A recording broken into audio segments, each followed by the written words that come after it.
The number one best chess game of the 1950s is Lev Polugaevsky versus Rashid Nezhmetdinov from Sochi 1958. Now, Nezhmetdinov never became a grandmaster, but he was five-time Russian champion, and he produced many incredible and beautiful attacking games. His game against Chernikov was our third best game in the 1960s list. This particular game against Polugaevsky is considered by many, including Nezhmetdinov himself, to be his finest and most beautiful game. It has inspired countless chess players, and I hope that you enjoy it as much as I. The game opens uniquely with an old Indian defense as Nezhmetdinov plays for an early pawn to e5. About this move, he comments, "Black usually chooses such a move order so as to avoid the difficult Simish system." That's an interesting comment because to date, the Simish system in which White is playing for f3 and e4 is not considered the most dangerous against the King's Indian defense. However, this is the 1950s, the theory is all being established, and at the time, Nezhmetdinov did not want to play that line. Now, from here, we see the move pawn to e4 in this position after e5 from Polugaevsky. About this move, Nezhmetdinov says, "In this variation, Black gains rich counter chances.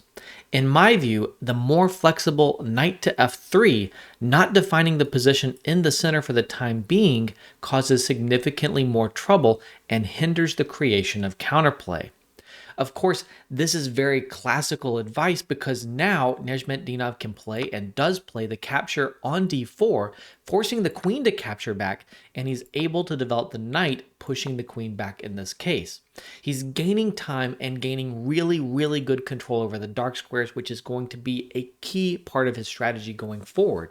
As a result, he already has a good opening position, but it's definitely one where both players can play, and maybe that's all that Polugaevsky wanted. Now we get pawn to g6, b3, bishop g7, bishop b2, castles, bishop d3, knight g4, which is a very interesting move, opening up the bishop and keeping more of an eye on all kinds of dark squares in the center of the board and preparing this queen hop. Next up, knight g to e2. Nezhmetdinov comments that all this was played by White, Polugaevsky, in quick tempo.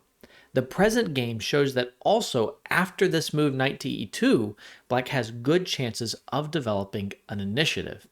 Now, Nezhmetdinov strikes out, queen to h4, tickling these dark squares and threatening simply queen takes on f2. Now, at this point, Polugaevsky needs to figure out how to defend f2 while creating the minimum amount of weaknesses in his position, compromising as little as possible. That's difficult because every response is going to involve some concession to Nezhmetdinov.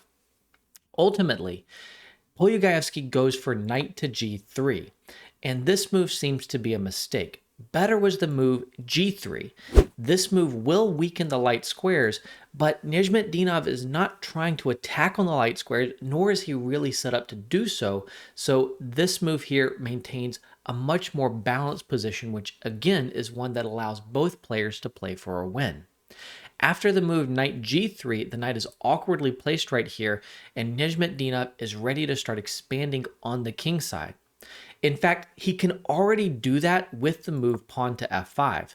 Now, he didn't want to play f5 in the game because f4 concerned him, but the chess engine says that knight b4 is now a really good strike. And again, White is not castled here. The king is sitting on e1. There are all kinds of threats to be concerned about here, like knight takes on h2, knight takes d3, general pressure here on e4, and the computer already indicates that Black is winning, and I think there's really no reason to challenge this. Nezhmetdinov played amazingly in this game, but immediately pushing forward with f5 was stronger than the move played in the game, which is knight g to e5. So, after knight ge5, we see Polugaevsky castle here, and now we do get the expansion pawn to f5. Now, after pawn f5, we see pawn to f3, and now bishop to h6. So we're tickling the queen over here. At this point, really what Polugaevsky should do, according to the engine, is play pawn to f4, but this is only something you can prove with deep computer analysis. And in practice, it's actually very, very clever what Polugaevsky does, and Nezhmetdinov has to be very, very imaginative to continue his attack. If in this position Polugaevsky had played pawn to f4, then there's knight g4, hitting this h2 square again, h3, queen takes g3, pawn takes on g4, and now not just like a recapture here, because if you play queen takes g4 in this position, knight d5 is actually creating all kinds of problems over here. Remember that the bishop h6 move pulled the bishop away from the long diagonal, so that's a challenge here. However, you don't have to capture on g4 right away. You can play knight to e5. This pawn on f4 is pinned. You're hitting d3. You're looking to capture on g4 in a more effective way. You're also closing down this long diagonal for a moment. And generally, black has a very strong attack in this position. But after bishop h6, we actually see Polugaevsky pull back with queen d1. Now we see pawn to f4, pushing forward for a pawn storm on the king side, knight back to e2. Pawn to g5, knight up to d5, pawn g4, and now this is very, very clever and basically forced for Polugaevsky. He plays pawn g3. At this point, he really has to play this way. There's all kinds of attacking ideas for black, including g3, with mating ideas on h2, and then an easy bishop sack on h3. So this move here is, opening up the king side a little bit, but it's actually hard to get at the white king, and we'll see some ideas from Polugaevsky where the king could actually run into the middle of the board, and he could be better. We get pawn takes g3, pawn takes g3, queen h3, and now f4. At this point, Nezhmetdinov comments, now, black only has to make two natural attacking moves, knight f3 check, king up, and queen h2 check, and the picture changes abruptly. After king e3, running the king into the middle of the board, the white king is safely covered, while black falls under a scarcely resistible attack. What to do? So this is a critical moment in the game, because the most natural move on the board, knight f3 check, going after the king, actually does completely fail for black. Nezhmetdinov has no attack if the king is able to sit safely here on e3, and suddenly there's all kinds of things for him to worry about, and the computer says that white is totally winning in this position. Pressure on the long diagonal, ideas of going after the h file with rook h1, ideas of maybe trapping the queen in some cases, just taking on c7 could be an issue, etc., etc. The ideas are numerous and problematic. The right move, the excellent move that Nezhmetdinov plays, is bishop to e6. He develops his last minor piece and does not retreat the knight on e5. If the knight on e5 is captured, the point is that you can take here on d5, and after the recapture, you have one control over the e3 square by eliminating the knight that was defending the square, and this is just checkmate. So bishop e6 is the perfect illustration of how you can continue the attack by, furthering your development, staying focused on your goals when your opponent is trying to push you back. Now, after bishop e6, we get the move bishop to c2, rook up to f7. The computer does not like this move, but if you let it analyze deeply enough, it will eventually understand Nezhmetdinov's idea. The king tries to run, queen h2 check, king up to e3. Now, in this case, it's different than the prior example we looked at. Black is more developed, and black does have winning attacking ideas here. Bishop takes d5, pawn takes d5, knight to b4, putting pressure here on c2. And now, in this position, we should point out that the only move to try and defend objectively is the move a3, tickling that knight and forcing knight takes c2 now, and after queen takes and queen h3, making a pin on the g3 pawn that could allow some bishop takes f4 or rook takes f4 ideas. We actually have a position that is better for black, but it's not obvious how you can actually win this position for black. So still very, very complicated, better for Nezhmetdinov, but this is not yet winning. In the game, the incredibly natural move rook h1 is played, after which there's only one try for Nezhmetdinov in this position. Of course, he has prepared it way back when he played bishop to e6, and it is this move that really makes this game famous. That move is rook takes f4. And about this move, Nezhmetdinov says, a sacrifice that black had intended at his 19th move, which is bishop e6, and which he decided on only now. The interesting variations presented below represent only a small part of the innumerable possibilities. To calculate at the board all of the likely continuations was undoubtedly impossible. This combination is intuitive, and precisely because of this, it was all the more difficult to decide on it.